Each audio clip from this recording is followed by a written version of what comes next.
just really, really good and happy for our team. Really proud of the guys. The biggest thing this week was getting back on our feet and going back to work, and because the schedule's not going to go away. So just really, really pleased with the way the guys prepared, the way they kept focused on things that were important, and certainly today showed up and competed the full 60. It wasn't perfect, but it was really a good effort by everybody. And to that point, I thought we really played good complementary football today, and that's when we do that, it gives us a chance to have good outcomes. And whether it be the kicking game, which, we thought we had some opportunities there. Reese punted really well. That first punt was a really big thing for us. Obviously, the field goals, Drew did a great job there. And then I think the return game really was a big factor in the game, too. And we were hopeful that we'd have some opportunity. We just done a good job returning those things. And we thought with the hang time that their kickoff guy and punter had that we might have some chances. So the guys did a great job there on top of it. And then huge play in the game in my mind was Jamari's interception. They're driving the ball down there. We're down about the 25, something like that, and he came up with that pick, and then we come back and get a field goal off that. So just a lot of good complementary football, guys playing, feeding off each other a little bit. And just, proud of the way the guys responded and have responded this way. So good second half for us, certainly, and just, again, feels good to get the win. Feels great to be in Kenneck and get the win here, and just want to compliment our fans. I thought they were a really big part of the game. They were really into it, really loud, and appreciate that a great deal. So that's it. I'll throw it out. We'll start with Elliot and go to John. Hey, Kirk. Elliot Clough, Hawkeye Beacon. It's just kind of feels like it's getting to a point where, Caleb Johnson did it again. I guess, is that how it feels to you? Because it was a great start to the season, and now it's consistency. Yeah, I think I've said this a couple times, but it just ties in with the theme. I think he's really year 3 tends to be a year, just in general terms, where guys really start to get traction. And he's done some good things over the last couple of years, but the consistency right now, and not only what you see on the game field, but the way he prepares, the way he practices, he's doing a really good job. And it's just maturity, I think, and really having a better grip on where maybe to be looking and what to be focused on instead of wasting time on some other stuff. And he's really done a great job there, really setting up blocks, helping, being patient, and he's running tough, and that's a big part too. He's starting to learn how to use what he has, and that's a good thing for everybody. John Seppi, Cedar Rapids Gazette, 200 career wins, pretty small group of coaches who get to that point. What does this mean to you? Two things. I mean, the honest answer is, I was really more focused on us getting 4. I didn't want to think about being at 3-3 right now, and that's it's just how it works in season. Everything's week to week, and one thing in any league, certainly in the NFL and certainly in college football, if you lose back-to-back, it really makes things hard. So that's kind of just a staple. But, it's all about getting back on your feet and getting back in the fight, and our guys did a great job of that. And then, as far as the 200 part, it's just, you got to be lucky. You got to be in the right place. First of all, you got to be with a lot of good people, and that's coaching staff and support staff. A lot of people are involved in this. And I've worked with nothing but great coaches my entire career. I've been lucky wherever I've been. And then most importantly, the players. And just got off the radio with Pat Anger, being on there with Gary, and you got Jonathan Babina, who great to have the 04 team back here. And Jonathan, to me, almost epitomizes what it is, because he had 3 really good years here. He had 2 where he couldn't play. 01, he missed it the entire year with a broken leg from spring ball, and then in 03, couldn't finish the year out. And then goes on and plays 12 years in the NFL, raising a family. Just what a great, awesome guy. Plus, he's a golfer, which is got 2 D linemen, him and Claiborne. I'm off on a tangent here, but anyway, that's what the game's about. The guys you get to work with, and having all those guys out there today, because that team, boy, it was all about response that year. That was much fun. We were 2-2. I think there was some negativity back then too, So anyway, but it was week to week, and that's what's going to be the rest of the way for us this season as well. Scott Docterman, The Athletic. Wanted to ask you about, 200 wins obviously means a lot to you, but also to your players, past and present. What have you taken away from them? How have they helped you get to this spot, not just by winning, but by, as you said, the 2004 team was really struggled through adversity. Yeah. This team struggled through adversity last week, what you did in 2016 and on. How much have they influenced you to help you get to this position? Let's be clear. If we didn't win, I wouldn't be here right now. So that's just how it works, and it always has. Sometimes, coaches are supposed to be in front, and they're supposed to be the ones, setting the tone and all that stuff. But a lot of times, we feed off of our players too. And losing doesn't seem to get any easier. It's just very distasteful, and it just kind of affects everything you do in life. Yeah, I really, I don't start feeling any better, at least until we get on the field. And then you're around the guys, we're doing what we like to do. So that's like the start of it, but it lingers, and it really does until you get back on the field and compete.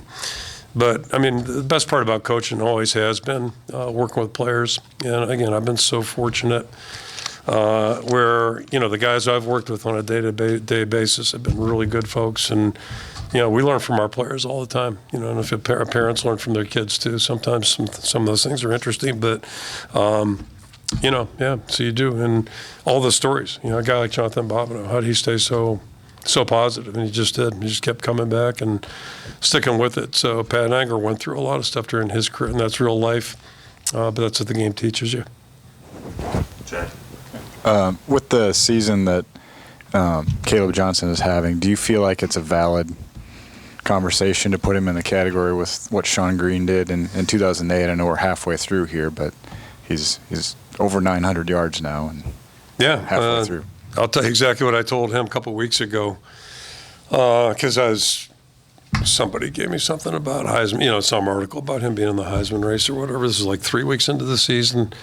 And I said, it's awesome what you're doing. So proud of you, and all of us are, because he's not just playing good. He's practicing well. He's just been so wired in. And but I pointed out to him, like Sean Green did it week after week after week, 12 times. The only guy in the country to do it that year.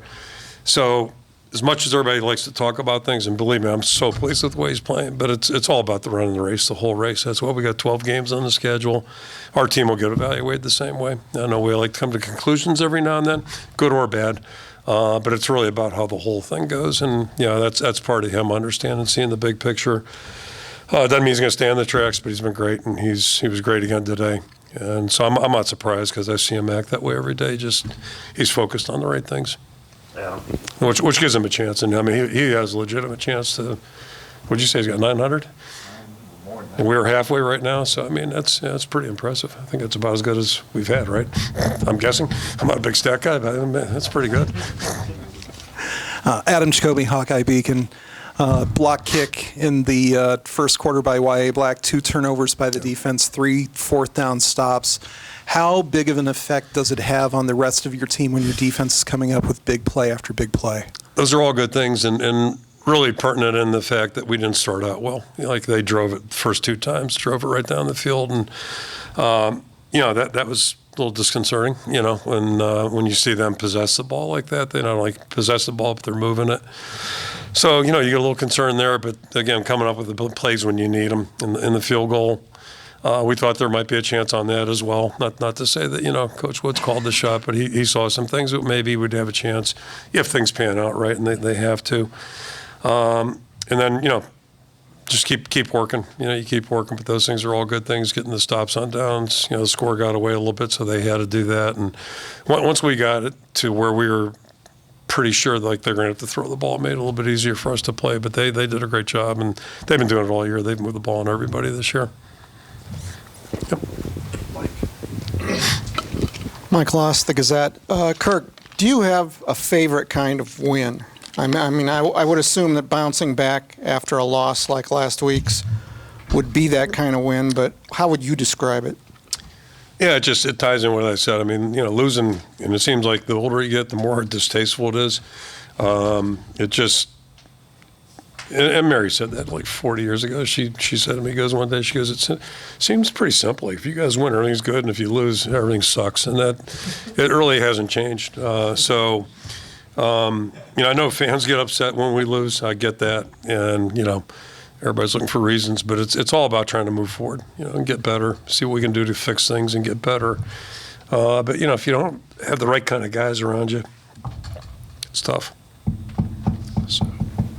just proud of our guys. They go to work and, just keep pushing things. Kirk, wanted to ask you about injuries. I saw Bo Stevens in a boot. Any other injuries after this one besides that? He's got an ankle, yeah, and then Hayden Large, tried to go in pregame and just, he couldn't go. He's got an ankle too, so I don't think anything significant, but hopefully get him back here next week. Kirk, Tyler Tashman with the Des Moines Register. Game 1 to Game 6, where are the biggest areas you feel like this team has grown, and where are the areas you feel like there's still room for more? Well, I think in a lot of areas, and that's good news. I think offensively we're gaining ground. Not where we want to be yet, but we're getting there and did some good things. I think Cade continues to look more and more comfortable with what he's doing, making good decisions. He made a good one in the run game today, that one down to our right. Caleb's, it was a either-or type situation. He saw that beautifully. So, but I think a lot of areas, our backup defensive linemen are starting to come on and get some traction. They're getting a lot of work out there, and that's been good. And today our special teams were good. But every area we need to be more consistent. That's probably the biggest thing here as we go forward. Scott Docterman again from The Athletic. This is the 5th time in 6 games you rushed for 200-plus yards. You said earlier in the year that you can't obviously microwave offensive line. Maybe you put it on the grill, and now it has a good flavor to it. Where do you think things stand with the offensive line, particularly in the running game, and how much do they complement Caleb and vice versa? Yeah, it's mutual. I mean, it's everybody, and the receivers get involved in that too, and the tight end. So it's everybody being involved and doing a good job. But yeah, we're and I said this back in August, pretty confident. We're a better line up front now. We're more confident. We're more mature physically. And, outside of Bo, I mean, we've been healthier, which is a good thing too. So, and Tyler Ellsbury jumped in there and did a really nice job. So that was good to see that. But yeah, I mean, it's complimentary, and I thought our protection for the most part was better today too. Not that we threw a lot, but, they hit us on that one blitz, I think it was. It looked like somebody came off underneath, not the blitz guy, but the other guy. But yeah, overall, we're making strides, and we still got room to go, and that's the best part about it right now. We're still at the halfway mark, and I think our whole team can get better if we keep our eyes where they need to be. Okay, 3 more questions. Start with John. Deaton Howard gets his first career reception. It's a touchdown. What have you seen from him over these last 2 years? Young guy, with potential, and he felt bad about the penalty too, and he should. Because just pointed out to him, they're kicking it now. We're kicking it now from over here instead of over there. And today it didn't matter. But, if the score is tighter, that would be consequential. But, it's been good to have him out there. We think he's a good prospect, and I think it's kind of reflective of our whole group with the receivers right now. Reese has done a good job. You got Dayton out there. You got Jerry, 2 young guys that aren't playing a ton right now, but they're doing a good job and improving in practice. Weege has been better, certainly, and Gil's been doing a good job too. So I think we have room for improvement here, and that's an area that should continue to improve over the next 6 weeks if we practice well. Lynn. Lynn Harrington, State Line, Power 5. So, Coach, was there any confusion on Washington's field goal before halftime, and you decided to challenge it even though it wasn't reviewable? Can you talk about your thoughts on that? I mean, Jay, the only reason I pursued a little bit, Jay Higgins swore it was not any good. And he had a better seat than I did, certainly. You can't see anything from the sideline. But anyway, yeah, it was worth a shot to no avail, like a lot of replays. Anyway, yeah. I think we actually got a replay, though, that went in our favor. Wasn't it on a 4th down or something, 3rd down? I'm going to take the 3rd question. Is that all right? Yeah. I just want to, on behalf of the university, congratulate and thank you for the 200 wins. And I know this milestone, Coach isn't big on the record books, and you heard him give credit to everybody. But it means a lot to all of us. And I just, how this has impacted when you think about those moments, 200 moments for all those student athletes, and all of us fans that have lived those with you. And I'm grateful I've gotten to get a few, and he's got more to go. So congratulations, Coach. I appreciate it. Thank you. Thank you. Thank you. Okay. Thanks, Kirk. See you in 200 more. See you guys.